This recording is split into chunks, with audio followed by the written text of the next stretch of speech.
पंचनामा न्यूज, सर्वसामान्य जनतेचा बुलंद आवाज।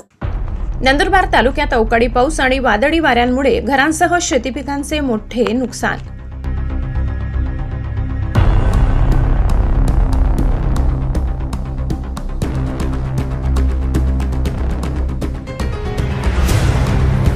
आमदार डॉ. विजयकुमार गावित यांनी नुकसानग्रस्त भागांची केली पाहणी।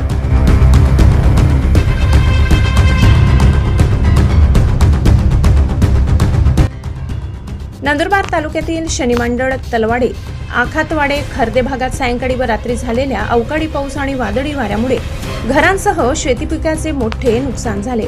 याबाबत माहिती प्राप्त झाल्यानंतर दुपारी 4च्या सुमारास राज्याचे माजी आदिवासी विकास मंत्री आमदार डॉ. विजयकुमार गावित यांनी या नुकसानग्रस्त भागांची पाहणी केली।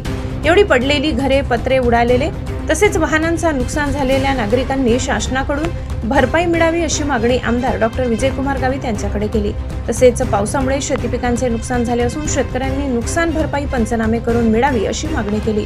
वादळी वारा व अवकाळी पावसामुळे पूर्व भागातील 9 गावांमध्ये 122 घरांची पडझड झाली, तर खर्दे गावात वीज अंगावर पडल्याने निलेश मनसाराम भिल वय 24 वर्षे यांचा मृत्यू झालाय, तर चुलत भाऊ दिनेश बन्सीलाल भिल हे जखमी झाले।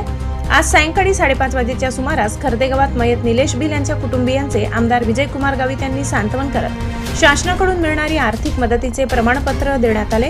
प्रसंगी भाजपा तालुका अध्यक्ष दीपक पाटील, वैंदाणे गावचे सरपंच डॉ. मनोज गिरासे, सामाजिक कार्यकर्ते सागर तांबोळी, खर्दे गावचे सरपंच नितीन पाटील, तहसील कार्यालयातील नायब तहसीलदार नितीन पाटील, महावितरणचे अधिकारी कार्यकारी अभियंता अतुल गायधनी, उपकार्यकारी अभियंता अशोक पाटील, कृषी विभागाचे अधिकारी, तहसील कार्यालयाचे मंडळ अधिकारी, तलाठी, ग्रामसेवक तसेच ग्रामस्थ आणि शेतकरी उपस्थित होते।